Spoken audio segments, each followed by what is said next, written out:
our seat fabric right here. Our seat fabric right here kind of ripped, so we cut it out, and we're gonna see if we can replace it with some boards and then stain them. And if it works well, then we'll do the top too.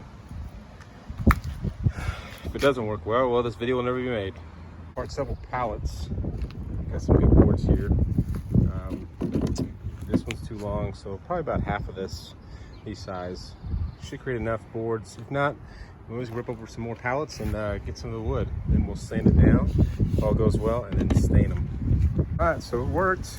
We used a metal wood drill bit and drilled down, and used little decking screws. And so far, it's very secure, and sanded it down. And now we're gonna stain it.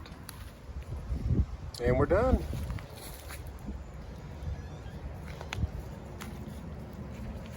Stain was just applied.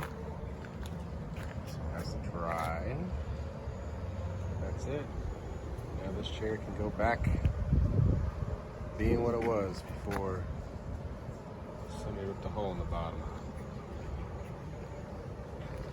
I think we're gonna do this to the other chair as well, just to make them match.